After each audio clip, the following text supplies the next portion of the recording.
घरोघरी मातीच्या चुली या मालिकेच्या येणाऱ्या भागामध्ये आता इकडे ऋषिकेश, जानकी हे दोघही जण घराबाहेर पडलेले आहेत. पण घराबाहेर पडल्यावरती कोणत्याही गोष्टीचा त्यांच्याकडे आसरा नाहीये. मग आता एका मंदिराच्या दिशेने दोघ जण येत. आता देवळामध्ये ओवी आणि आता ऋषिकेश, जानकी हे येतात. पण ऋषिकेश जानकीला बोलतो, आपण या सगळ्यामध्ये ओवीला घेऊन देवळात नाही राहू शकत. यावरती जानकी सांगते, आपण एखादं भाड्याचं घर बघूया, जेणेकरून या सगळ्यामध्ये आपल्याला त्या हक्काचं घर तरी मिळेल. म्हणजे ओवीसाठी डोक्यावरती छप्पर आपल्याला असायला पाहिजे. असं म्हणत ऋषिकेश, जानकी आता घर शोधण्यासाठी आता देवळातून बाहेर पडतात. त्याच वेळेला हिम्मत काकांना समजतं ऋषिकेश, जानकीने घर सोडलंय. मग हिम्मत काका ऋषिकेश आणि जानकी यांना आता त्यांच्या आईचं जे घर आहे पार्वतीचं तिकडे घेऊन येतात. पार्वतीचं म्हणजेच ऋषिकेशच्या सख्ख्या आईचं एक हक्काचं घर असतं. ज्याप्रमाणे PPR आश्रम असतो त्याचप्रमाणे अजून एक घर असतं. त्या घराला आता छोटंसंच घर असतं, पण त्या घरामध्ये खरं तर हिम्मतरावांचे आणि पार्वती हे दोघं जण बहीण भाऊ यांचे आई वडील म्हणजेच ऋषिकेशचे आजी आजोबा या ठिकाणी राहायचे. आणि मग ते घर हिम्मत काका उघडं करून देतात आणि ऋषिकेश, जानकीला तुम्ही आजपासून या घरामध्ये राहायचं आहे असं आता सांगायला लागतात. त्यावरती ऋषिकेश आणि जानकी दोघं जण त्या घरामध्ये एंटर होतात. त्यावेळेला आता इकडे ऋषिकेशला हिम्मत काका सांगायला लागतात, हे बघ ऋषी, मी तुला जे काही सांगतोय ते नीट ऐका दोघांनी. हे तुझ्या आईचं घर आहे. यावरती ऋषिकेश म्हणतो, मग आत्तापर्यंत नानांनी कधीच मला हे सांगितलं नाही. त्यावर हिम्मत काका सांगायला लागतात, हेच तर आहे ना तुझी आई पार्वती. तुझी आई पार्वती या सगळ्यामध्ये तुझ्या आई पार्वतीला खूप पुढचा पुढचा या सगळ्यामध्ये विचार होता. आणि ती हा सगळा पुढचा विचार ज्या वेळेला करत होती त्यावेळेला तिच्या लक्षात एक गोष्ट आली की या सगळ्यामध्ये भविष्यात काहीही अडचणी जरी सुद्धा आल्या तरी सुद्धा माझ्या ऋषिकेशला हे एक हक्काचं घर असावं. काय माहिती त्या माऊलीला कदाचित पुढच्या गोष्टी कळाल्या असतील, पण तू या घरावरती जाऊ नकोस. तुझ्या आईची अजून सुद्धा खूप प्रॉपर्टी आहे. यावरती जानकी म्हणते, आम्हाला ही प्रॉपर्टी पैसा खरंच काही नकोय, पण हे असं पार्वती आईंनी त्यांचे पैसे त्यांची प्रॉपर्टी असं का बरं वेगळं ठेवलं असेल. यावरती हिम्मत काका म्हणतात, खरं सांगायचं तर पार्वतीच्या वडिलांनी म्हणजेच आमच्या आई वडिलांनी आमच्या दोघांच्याही नावावरती बरंच काही ठेवलं होतं. आणि त्यातलंच हे जे काही पार्वतीच्या नावावरती घर, पार्वतीची शेती आणि बरंच काही आहे, या सगळ्यामध्ये कंपनी सुद्धा पार्वतीचीच होती आणि त्याला सुमित्रा एंटरप्राइजेसचं नंतर नाव देण्यात आलेलं आहे. या गोष्टीचा खुलासा केल्यावरती आता इकडे हिम्मत काका सांगतात, पार्वतीची एकच इच्छा होती की भविष्यात कधी माझ्या मुलाला जर का सावत्रपणाची झळ लागली, जी की लागणार नाहीये, पण जर झळ लागली तर मात्र माझ्या मुलाला माझी प्रॉपर्टी देण्यात यावी असं पार्वतीने सांगितलेलं होतं. आणि पार्वतीचं हे सगळं म्हणणं आता इकडे खरं होत आहे. काय माहिती त्या माऊलीला या सगळ्यामध्ये कसली तरी कुणकुण लागली असावी, म्हणून तिने हे सगळं ठेवलं होतं. त्याचबरोबर पार्वतीचं मृत्यूपत्र सुद्धा आहे.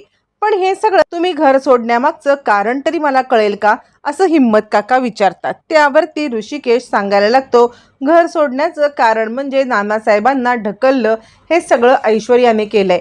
पण ऐश्वर्याने या सगळ्यामध्ये बऱ्याचशाही काही घडामोडी करून घेतलेल्या आहेत. जानकी सांगते, तिने या सगळ्यामध्ये खूप मोठं कारस्थान केलं आणि आम्हाला अडकवलं. म्हणजे खरं तर तिने नानांना ढकलून झाल्यावरती मग या सगळ्यामध्ये तिने मी ढकललं असं सांगितलं आईंना. पण तिच्यावरती कुणी विश्वास ठेवायला तयार नव्हतं, कारण ऐश्वर्या खोटारडी आहे हे सगळ्यांना माहिती होतं. पण ज्या वेळेला नाना शुद्धीवरती आले ना, नानांनी माझं नाव घेतलं. मला माहिती आहे की नाना माझं नाव कधीच घेऊ शकत नाहीत, पण हिने नानांना काहीतरी असं सांगितलंय किंवा हिने नानांना काहीतरी असं प्रेशराईज केलंय जे आम्हाला माहिती नाहीये. पण नानांना प्रेशराईज करून या सगळ्यामध्ये तिने हे वदवून घेतलंय. आणि त्यातच नानांचं मृत्यूपत्र म्हटल्यावर हिम्मतराव म्हणतात, काय झालं नानांच्या मृत्यूपत्रानुसार. मला नानांचं मृत्यूपत्र माहिती आहे. यावरती मग मात्र आता इकडे ऋषिकेश म्हणतो, काका नानांच्या मृत्यूपत्रानुसार माझ्या नावे फक्त देवघर करण्यात आलेलं आहे. यावरती आता बाकी सगळं कंपनी सारंगच्या नावावरती, शेतजमीन आहे ती सौमित्रच्या नावावरती, असं वेगवेगळे, आणि जे आमचे फार्म हाऊस आहेत ते शरूला, हे सगळं असं वेगवेगळ्या ठिकाणी दिलेलं आहे. आणि मला फक्त या इकडे देवघर देण्यात आलं होतं. मला त्याचं पण काही नाही आहे. पण नाना हे बनवणं शक्यच नाही आहे. कारण नानांना प्रत्येकाची आवड माहिती असताना नाना ज्याला आवडत नाही जमीन त्याला जमीन, किंवा ज्याला आवडत नाही ऑफिसला जायला त्याला ऑफिस, असं सगळं नाही देणार. आणि मेन सगळ्यात महत्त्वाची गोष्ट म्हणजे ऐश्वर्याच्या नावावरती नानांनी केलेली सगळी पैसा प्रॉपर्टी अडका, ही गोष्ट तर मला सगळ्यात जास्त खटकते आहे. या गोष्टीला कुठेही या गोष्टीचा काहीही समर्थन होऊ शकत नाही. कारण नाना हे कधी करणार नाही. यावरती आता आश्चर्यचकित होत इकडे हिम्मतराव म्हणतात, काय नानांचं असं मृत्यूपत्र तुमच्यापर्यंत कुणी पोहोचवलं? यावरती ऋषिकेश सांगायला लागतो, कुणी म्हणजे शहाणे वकिलांनी. यावरती आता इकडे लगेचच इकडे हिम्मत काका सांगतात, अजिबात नाही, नानांचं ओरिजिनल मृत्यूपत्र माझ्याकडे आहे. ऋषिकेश हादरतो आणि म्हणतो, काय मामा, काय म्हणताय तुम्ही? यावरती हिम्मत काका सांगायला लागतात, हो अरे कशाला, हातच्या कंकणाला आरसा कशाला, मी आत्ताच्या आत्ता नानांचं मृत्यूपत्र तुला दाखवू शकतो. तुला माहिती आहे का, नानांनी त्याची एक कॉपी आहे ना, ही एक कॉपी तुमच्या देव्हाऱ्यात ठेवले. ज्या अर्थी नानांनी तुझ्याकडे देव्हारा दिलाय त्या अर्थी अजून देव्हाऱ्यात एक गोष्ट आहे, आणि ती म्हणजे तुझ्या आईचं मृत्यूपत्र. या मृत्यूपत्रानुसार खूप मोठे तुझ्या आयुष्यात बदल घडणार आहेत. आणि हे मृत्यूपत्र ह्याच वेळेसाठी ठेवण्यात आलं होतं की जर अशी कधी वेळ आली की नानासाहेबांच्या पश्चात जर तुला दुजा भाव मिळाला तर ते तुझ्या आईचं मृत्यूपत्र सगळ्यांच्या समोर वाचून तुझा हक्काचं तुझा सगळं मिळावं. आणि त्यातच नानांचं मृत्यूपत्र खूप वेगळं आहे रे. यावरती आता नानांचं मृत्यूपत्र माझ्याकडे आहे. यावरती ऋषिकेश म्हणतो, काय खरंच? तोपर्यंत इकडे सुमित्रा देवाच्या समोर बसलेली असते. आता हा तोच देवारा असतो आणि ही तीच आता राधाकृष्ण आणि सीतेची मूर्ती असते, त्याच्या बॉक्सच्या खाली नानांनी पार्वतीचं मृत्यूपत्र ठेवलेलं असतं. या पार्वतीच्या मृत्यूपत्रानुसार सगळी प्रॉपर्टी पार्वतीची आहे आणि पार्वतीच्या वडिलांनी पार्वतीच्या नावावरती केलेली आहे. पण तरी सुद्धा वडिलोपार्जित काही मिळालेल्या गोष्टी या पार्वतीच्याच नावावरती असतात. बाकी पार्वतीने सगळं नानासाहेबांच्या नावावरती करून दिलेलं असतं. या सगळ्याचा लेखाजोगा त्या सगळ्यामध्ये असतो. आणि आता हे सगळं मृत्यूपत्र ते सीता आणि लक्ष्मण यांची जी मूर्ती आहे त्याच्या खालच्या बॉक्समध्ये असतं. इकडे सुमित्रा इकडे येते आणि माझं काही चुकलं का? पण मी या सगळ्यामध्ये काही चुकले असं मला वाटत नाही. स्वतः जर का नानासाहेब ते जानकीबद्दल सांगतायत, स्वतः जर का नानासाहेबांनी या सगळ्यामध्ये जानकी दोषी आहे असं सांगितलं असेल तर मी तरी या गोष्टीवरती कसा विश्वास ठेवू की जानकी निर्दोष आहे? माझं मन आतून किती काही बोलत असलं तरी सुद्धा जानकी दोषी आहे ही गोष्ट तितकीच खरी आहे. असं म्हणत इकडे आता सुमित्रा देवाकडे माफी मागते आणि मी काही चुकले का? पण ज्या बाईने माझ्या नवऱ्याला ढकललं, माझा नवरा स्वतःहून जे सांगतोय तर मी त्या बाईला फेवर कसा करणार? असं म्हणत इकडे आता सुमित्रा विचार करत असते आणि सुमित्रा विचार करते, नाही काहीतरी गडबड आहे. सुमित्राला पण या सगळ्यामध्ये देवाने संकेत दिलेलाच असतो. त्याच वेळेला तिकडचा शंख फुंकण्यासाठी सुमित्रा घेते तो शंख आणि त्याच वेळेला देवाच्या खाली असलेली ते कपाट तिच्या लक्षात येतं आणि तो ड्रॉवरमध्ये काहीतरी आहे हे तिला कळतं. इकडे जोपर्यंत सुमित्राला ती गोष्ट कळालेली असते तोपर्यंत इकडे आता लगेचच हिम्मत काका आपलं ड्रॉवर खोलतात आणि त्याच्यामध्ये असलेलं ऋषिकेशच्या आईचं आणि ऋषिकेशच्या म्हणजे ॲक्च्युली नानासाहेबांचं मृत्यूपत्र काढतात. नानासाहेब असं म्हणत हिम्मत काका ओरिजिनल मृत्यूपत्र ऋषिकेशच्या हातात देतात. ऋषिकेशच्या हातामध्ये ओरिजिनल मृत्यूपत्र आल्यावरती ऋषिकेश जानकी हादरतात. कारण या सगळ्यामध्ये झालेला असतो उलगडा तो म्हणजे नानासाहेबांच्या खऱ्या मृत्यूपत्राचा. नानासाहेबांच्या खऱ्या मृत्यूपत्रामध्ये लिहिल्यानुसार घडलेली गोष्ट ही अशी असते. या सगळ्यामध्ये नानासाहेबांचं मृत्यूपत्र हातात आल्यावरती जानकी ते वाचते. कंपनी ही केलेली असते पूर्णपणे ऋषिकेशच्या नावावरती. घर असतं हे पूर्णपणे जानकीच्या नावावरती. घरातला पैसा, अडका, संपत्ती आणि देवखोली ही सगळी जानकीच्या नावावरती केलेली असते.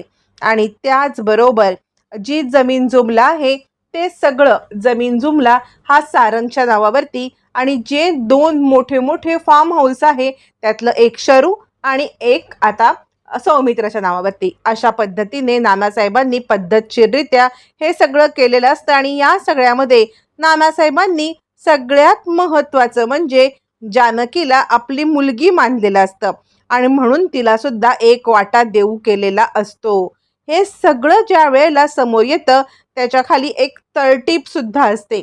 या तळटीपनुसार इकडे आता या सगळ्यावरती सुद्धा पार्वतीच्या मृत्यूपत्राचा प्रभाव असणार आहे. म्हणजे पार्वतीचं मृत्यूपत्र वाचून झाल्यानंतर मगच हे मृत्यूपत्र लागू पडेल आणि ज्या क्षणी ऋषिकेशला सावत्रपणाची वागणूक मिळेल त्या क्षणी हे मृत्यूपत्र रद्द होईल, याची पण नोंद घेण्यात यावी.